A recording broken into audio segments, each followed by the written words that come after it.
Sexual assault is a very prevalent issue. People who've talked to me have talked about having issues at Greek houses. They've talked about having issues in their dorms. They've talked about having issues with their partners. They've talked about having issues in class and walking home. We can talk about some very broad issues. One of them is this myth of a perfect victim. Perfect victim is somebody who is innocent, where maybe they aren't in a relationship with somebody and the person that attacked them is not known to them, kind of like stranger danger. And the assumption is a lot of the times by people that if the victim doesn't fit certain standards, their sexual assault is not relevant or did not happen. It's not just, penetrative rape, right? It's verbal harassment, things like that. It can include catcalling. It can include, awful jokes made to you. It can include being touched. It can include, having things thrown at you. And most of the people on campus, I think, have experienced it to some degree. My name's Caitlin Bell, and I'm a junior at Augustana College. A lot of girls, I'm sure they question, well, was it bad enough to report? Or there's a lot of question, well, if they didn't actively say no, if they didn't kick, if they didn't bite, if they weren't harmed physically, then what's the point? So there was a guy that I met very soon into orientation day, and I think there was very early a bit of an attraction between us, but that's also kind of when I first started getting red flags. He was a bit of a creep because he was gotten very touchy-feely very quick, but I just put it off as a creep because I think it's so easy to just put off guys as creeps and you just deal with it. During that time, this guy and I both lived in Andreen, and he offered that I stay in his room one night before I went home for the weekend since I live so close. And his roommate was on one side of the room and his bed was on the other side of the room. It was bunk beds. And he suggested that I slept in his bed. He actually crawled in the bed with me and started groping me and putting his hands in my clothes, kissing me. He kept going, but eventually I just had to go away with it until he got off and he was tired and went to sleep. It was really degrading. It feels like crap. And that's really kind of when my anxiety issues started to really get ramped up. I was having anxiety attacks every single week in my chemistry class. And to this day, I don't believe he ever really believed the impact of his actions. But I thought he would know better enough than to necessarily rape someone. So that was a bit jarring. I knew I was gonna have to go forward with the reporting process. I just didn't really want to. It was like a toddler, I don't wanna, but I gotta. They were always very supportive and wherever else during the thing. They listened very carefully, wrote mini notes, asked questions occasionally, but nothing accusatory. There were times it could have been done better. People are finally starting to have to redefine what sexual assault really means. And so there's this whole gray area right now.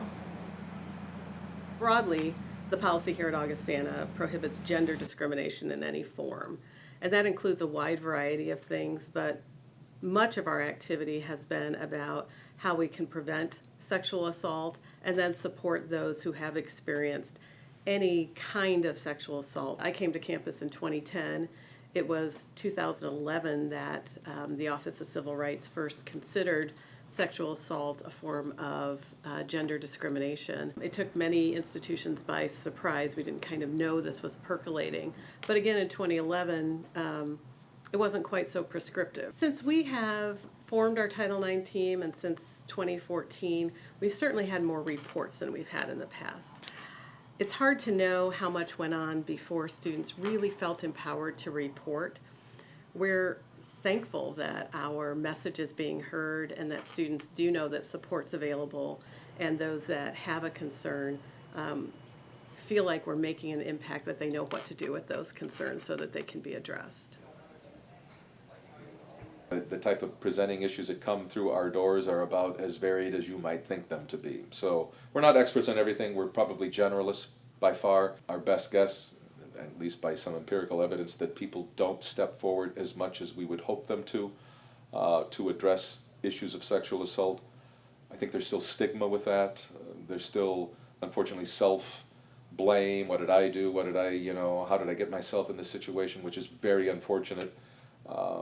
I think sometimes there still exists, for even the victim themselves, certainly in broader society, the notion of blaming the victim. I think sometimes people come to this office not because of an assault that necessarily has happened while they've been a student, but there might be some events that have activated memories, activated issues. We ultimately don't tell people what to do as much as we may suggest, encourage, lay out the options. The last thing we want to do with someone that has been victimized is to have them feel like they are being told what to do, that they have no choices, that these are the options that you must exercise. I would love to be able to say, we never have this problem anymore because we've done such a good job, but in the world we live in, that isn't always the case. However, I think we still fight the good fight and do what we can do. I think we face a climate of increased awareness.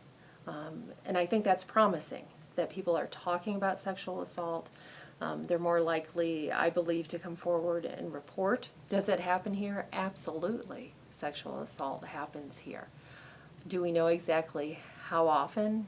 We don't. So I think the most important thing is to make sure you have a process that's fair and equitable to all parties involved.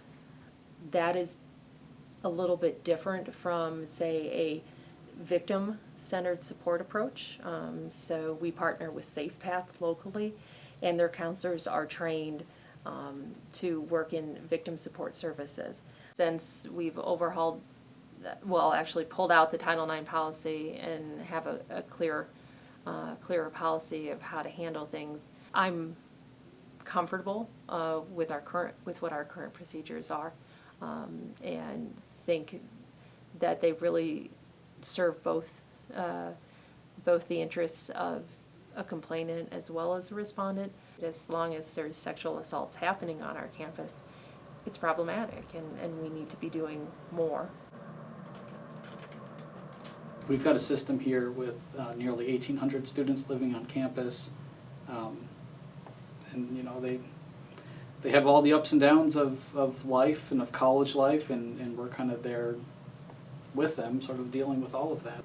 We're probably getting about a report a month, but and again, those vary. Sometimes those are students disclosing something that happened a year ago, disclosing something that happened off campus. I think students today are familiar with this, However, they're not as familiar with responsible drinking, and because we just, there hasn't been the time, the resources, the concerted effort to shift it. The number one issue that plagues this campus is actually alcohol, and all sorts of things can go wrong when alcohol is involved. And so one of the things that can go wrong is not being able to understand whether or not somebody's giving consent. I mean, when I was in student, we weren't, the words consent and capacity weren't really part of the vernacular of student, student experience. But I bet if you talk to average students anymore, they've at least heard those words thrown around. So there is kind of more of it's not cool to do that anymore. And that's kind of what I hope we're building towards, is this sort of culture of, it's not cool to have non-consensual sex. Does it seem like in a society and in the Augustana community is that sexual assault, when people think of that, they automatically think, I wonder if she's okay. But the problem is, it could be a he. You could say, I wonder if this person is okay. If a man is sexually assaulted, a lot of times a male's response will be, oh, I don't believe that happened, or why didn't you protect yourself, or why didn't you beat him up for it? So masculinity comes into play. It's just one of those things. We know it, but we're not sure if we'll do something about it. But there's quite a few people, a lot of people who do take that seriously and will help their friends. A lot of it is just people thinking that it only happens to girls and it only happens like a guy sexually harasses or sexually assaults a girl rather than like a girl with another girl or a girl with a guy or a guy and a guy type of thing. People get too drunk or they get too high and they believe that they're doing, and I quote, like stupid things or like, oh, it was only once and like, or it was only one touch or whatever, and people kind of just brush it off. What we had to go through for training has changed a lot with sexual assault. For example, instead of saying like you're a victim of a sexual assault, we now have to say like you're a survivor. You like survived through the sexual assault. So just learning different languages to use around the campus, and then just having this whole program of Title IX like being really enforced this year really helps. If anything makes me so mad, it's somebody blowing off, this issue. And I find students who will, well, I don't think that's really a problem. Like, well, great job, Sherlock. I guess it's not your problem, right? But it's somebody's. I think people just need to take it seriously no matter what your personal opinion is. Unfortunate things happen every day all across the United States and the world. It's kind of the way that you address them and how we help students then build on that, recover to the best of our ability. People talk about are we being more reactive than proactive, and realistically you have to be both. You have to have a strategy for responding well when a report comes through, but you also have to be making efforts to do the education piece and do the culture change piece and get people engaged in the conversation. I would hope that our community does better. The Augustana community, the Quad City community, the nation, about the whole issue of sexual assault. And we don't complacent ever about it. I think it is an issue that has persisted and it will persist. I think we need to continue to work together diligently, students, faculty, staff, and just keep this issue in the forefront.